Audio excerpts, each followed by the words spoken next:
sketches, like we say. And if you don't know what a sketch is, this is a sketch. It's called Mid-Minute Murders. Go! Oh my God, my husband's been murdered. Did you do it? No. Did you do it? No. Did you do it? Yes! Why? Money! Thank you very much. Okay, next! Dun dun dun dun dun dun dun dun dun dun dun. The news! Good evening, and welcome to Britain Tonight. Today, in Blackfriars, London, a bicycle accident has caused chaos outside the Royal Courts of Justice. There were no injuries.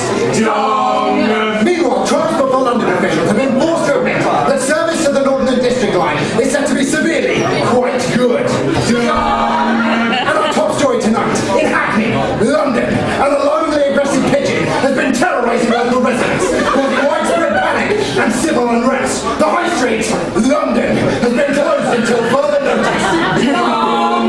And in other news, the city of Birmingham has sunk into the Earth's molten core. But back to the ongoing Hackney pigeon crisis. We go live to our reporter at the scene, Jenny. Jenny, how's it looking out there? The scene unfolding is like something from Alfred Hitchcock's The Birds, except in this case, instead of a lot of birds, there's just the one bird. So I guess it would be called The Bird. Some commentators are calling the ongoing fiasco the greatest national emergency since some tourists fell down the Princess of Diana Memorial water slide. How far is this affecting the rest of the country, Jenny? Oh, this is affecting the rest of the country like wildfire. It's got as far as Tottenham Court Road, Camden Town, and the M25 Junction 3. London Prime Minister and Overlord Boris Johnson has issued a statement which is incomprehensible. Thanks very much, Jenny. I have unconfirmed reports that up to 4 meetings have been delayed or indirectly postponed because of the Hackney pigeon. We'll of course keep that tally rolling on the bottom of your screen. I'm now going to Kathy, who's not in London. Kathy, I assume you have an update on the pigeon crisis. No, actually, Thomas, I'm reporting from Glasgow with news on the weather. Oh, okay. How is the weather in London? It's fine. We're a little bit more concerned with the torrential flooding in Glasgow, which has reached near biblical proportions. Meteorologists have updated the weather warning to the end of days. The end of days? That sounds like a bar on Goode Street. Kathy, I can't tell. Are you laughing? It's funny because Goode Street has terrible bars. Sorry, Thomas, it's actually a little bit difficult to hear you over the ongoing apocalypse we seem to be having. The city has been declared swampland. I saw Alex Salmond kill a man for trying to board his raft. Please, send help. You have I'm sorry, Kathy, I have to interrupt you there. London is burning with excitement at the upcoming Chelsea fire. Yes, the show known its 156th year is said to be another barnstormer, featuring the rivalry between roses and tulips. Alright, fine, I'm doing it. We now go somewhere west of here that I'm not going to say because it's not a real place. Well, it's not news from Cardiff, I'm afraid, Thomas. This scene here can only be described as the dead rising from their graves and attacking former loved ones in their own homes. I've erected a small shack on the outskirts of the city to broadcast from, but it won't hold up against another attack, I can tell you. Wait, shut up, David! The London Eye has stopped. Yes? Yes? Yes. Yes. Yes, of course. I can now confirm that the London Eye is just moving very, very slowly. That is good to know, Thomas, thanks for that. If there are any spare shotguns or soldiers like that, Okay, thanks, David! I have no idea what he was saying. That was the news!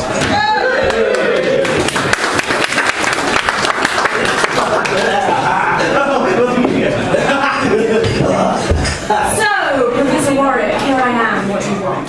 Louise, so good of you to come and visit me in my place of work. I was beginning to think the Academy had forgotten about me. Just make it Warwick.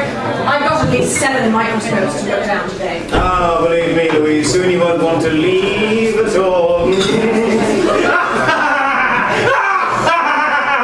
Sorry, I was just thinking about a novelty can opener I have with the face of a cat on it. The cat looks so confused. I know, Professor Warwick. I gave you that can opener. Oh. It was your leaving present from the Academy. The Academy? Bah! They said I was crazy! They said my work was crazy! All crazy times, I tell you! But now look at me! Look at me and my work! Who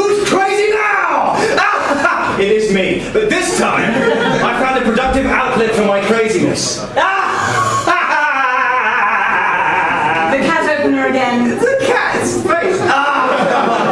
Listen, do you have something to tell me, or did you drag me away from any one of my 7 microscopes for nothing? Of course, Louise, of course. It's a question that's dogged mankind since the dawn of time. If you define the dawn of time as about 6 to 8 months ago, and mankind as well me, I suppose. Get to the point, Warwick. What's the question? How can we, as men, as citizens, as scientists, create the most awesomest, bitchingest party there has ever been? You can't be serious. I am serious, and don't call me Shirley. I didn't call you Shirley. Oh, don't try and deny it, Shirley. We all dream of it. Perfect party. The ideal music, the moodiest lighting. Conversation that's light-hearted, yes, but also flexible enough to incorporate such topics as Samantha Brick without seeming flippant. Professor, this is madness. Nobody's attempted to codify the party matrix before. The calculations for the nibbles alone are unimaginable. How much time have you wasted on this pipe dream? Oh, some time, Louise. Finding the perfect party was a calculating system of trial and error. I tried every kind of party. Birthday, political, house, Noel's house. Hey! I partied like it was 1997, I partied like it was 1998, but nothing worked! I feel I might go crazy! But then I remembered, if you know you're crazy, then you can't be crazy. So I decided to go crazy. And that's when I discovered my latest discovery. As you do with a discovery, I did that wrong. As you do with a discovery. My latest discovery, which is, of course, party cool physics.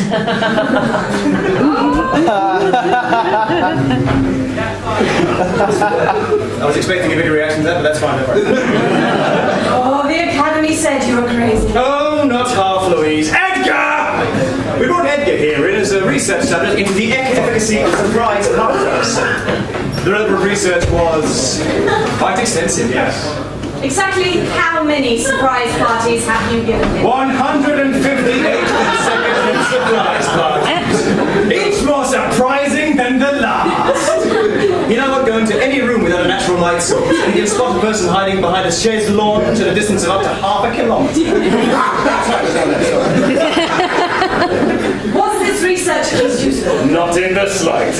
The poor blight is now addicted to surprise parties, you know. He actually finds not being surprised more surprising than a surprise. And if it's excuse me, now it's time for his breakfast. Surprise, cornflakes! Professor, this is madness. You've become more party animal now than party man. We scientists mustn't dabble in forces which we cannot control. What are you saying about my parties? I'm trying to say, Professor, that they weren't particularly good parties. You remember that one you threw where everyone had to come dressed as their favourite element? Nobody turned up. Yeah, they turned up, of course, they all turned up. They just all came as the noble gases, that's all. Surprise, why are you still here? Oh, Professor, I'd only need 3 of my 7 microscopes to see right through you. Well, that's what you think, is it? Well, maybe this will change your mind. The perfect party theorem. Party ring to Doritos ratio, 13 to 16. Mirrorball radius, 26.5 centimeters. A colossal chocolate fountain. Well, Professor, there's no doubt about it. This is one white hot slice of party pie. But logically, anyone could come up with this theorem and still end up with orange hot party couscous. What's the catalyst? I'm glad you asked, Louise. It took me weeks of research and one particularly kinky bout of tinnitus, but finally I discovered that's one song that goes.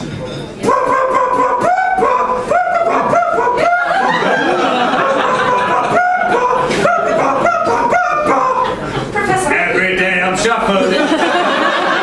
Join in. Fine then. Wait. Professor, you've forgotten something. One very, very crucial thing. You may have laid on all the perfect food, the perfect music, engineered the perfect discosphere, but there's one element that you've missed. You don't know any girls to invite to the party. What? No! Wait, do you want to come? I'm washing my hair. No! Oh, well. Hey, Louise, think you've got me party licked, do you? Well, I'll tell you what I think. I think I think we're just a little bit full of hot air.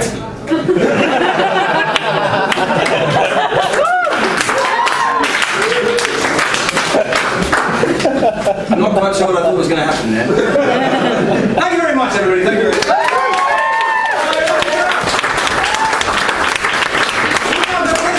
Mid-minute murders, part 2. Did you kill these men? No!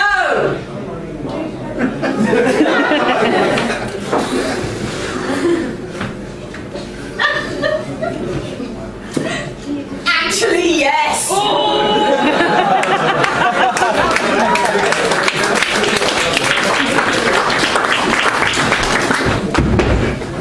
In an abandoned warehouse inside Hornsey's fashionable abandoned warehouse district, a league of new and exciting supernatural beings meet. Unlike most superheroes who punch crime and try to explode the mafia and whatnot, these do-gooders fight one thing and one thing only: financial waste in the public sector.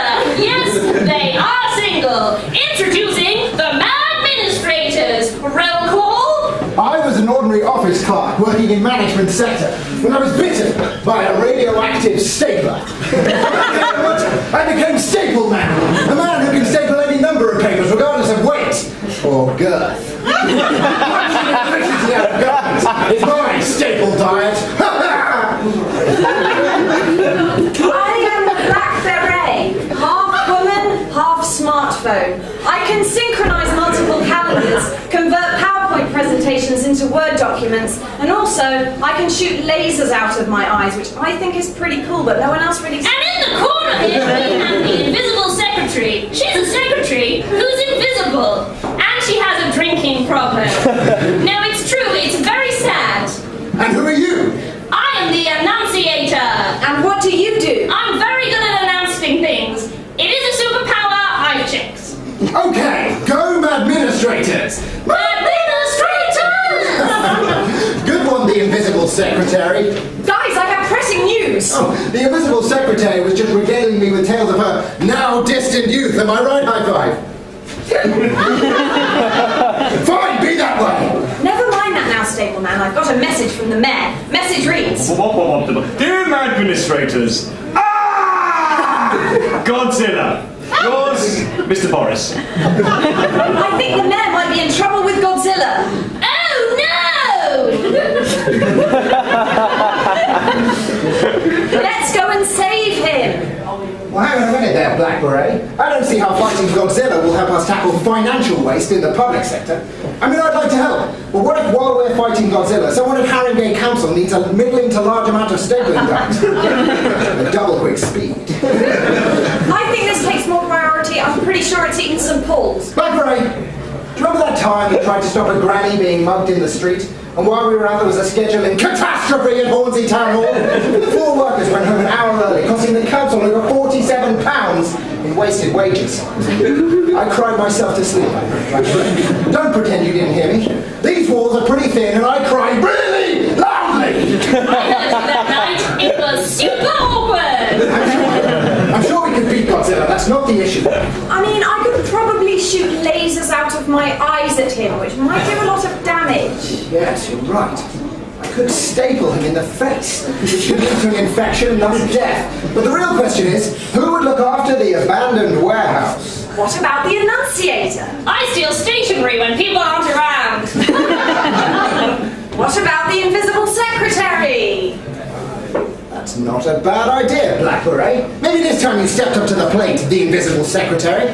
But this job requires skill, cunning, and most of all, quick reflexes!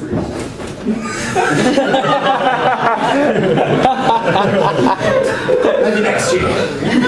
Guys, I've got another message from the mayor. Message reads... Dear Administrators, not to worry about the whole Godzilla thing. He destroyed half the city, then tired himself out hula hooping with the London Eye. Thanks for nothing, you lazy white-collar bums. Boris!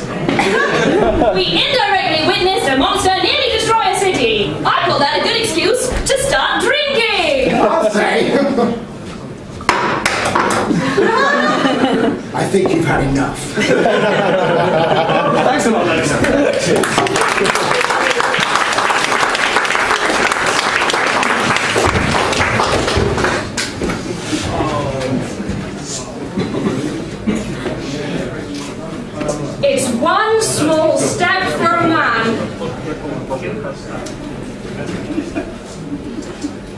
Red Voyager 11, Captain's Log, day 255.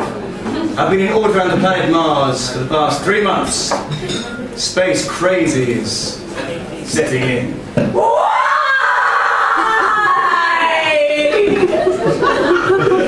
Peter's taking depressing face against window and screaming interrogative pronouns into space.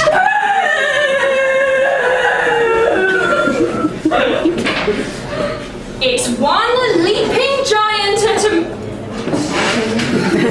I'm holding up okay despite my increasing Shatnerisms.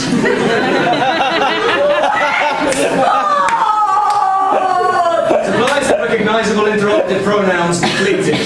Not sure how much longer we can all hold out. How come we can't just land?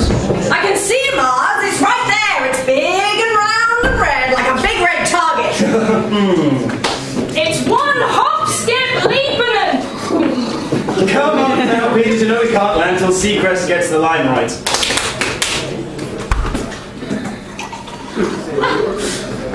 It's one small step for a man. One giant leap for a moomin. Sorry guys, I said moomin that time. That'll be funny, wouldn't it? Little moomin from Mars. Little Mars, I'm a moomin. Okay then, Seacrest, we're going to take one last rehearsal of this, and I'm going to direct you a tad if that's okay with you. Wonderful stuff. Now, you just repeat after me. It's very, very simple. It's one small step for a man. It's one small step for a man. One giant leap for mankind. One giant eel from a tin can. Getting closer. Ah, yeah.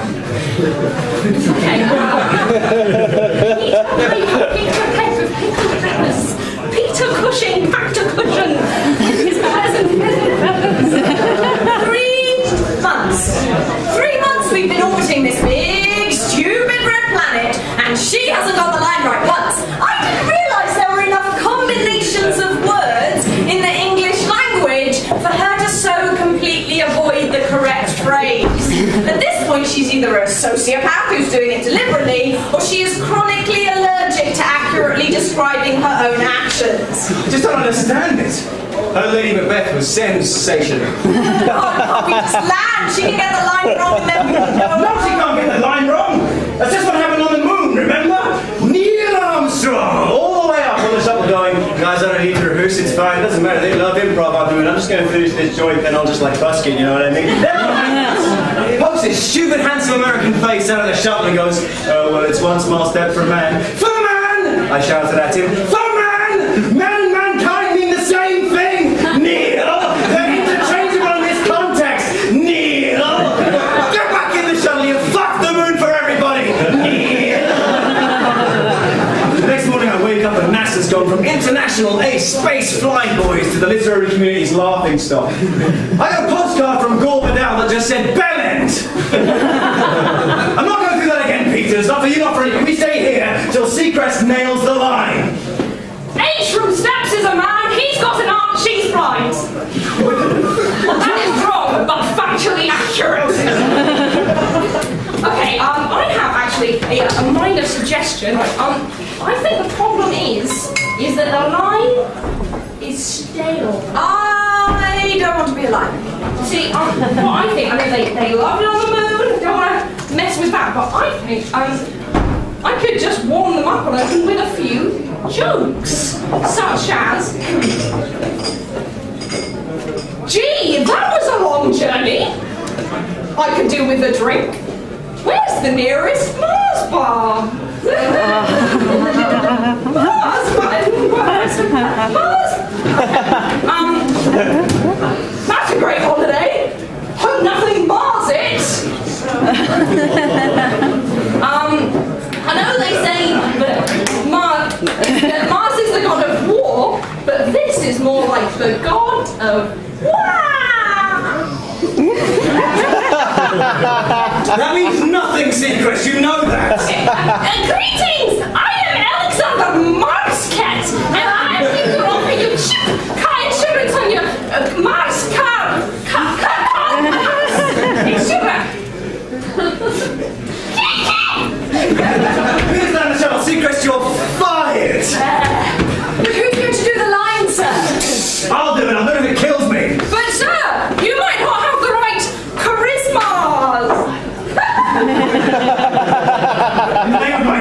old mother secrets. I've heard this line done wrong every which way under the sun. I can cock this one up if I tried. Geronimos! And that's how, on the 12th of July, 2024, the first words to be uttered by a man on Mars to echo down the annals of history. It's one small, line. There were no survivors. Thank you very much, everybody. Lovely stuff.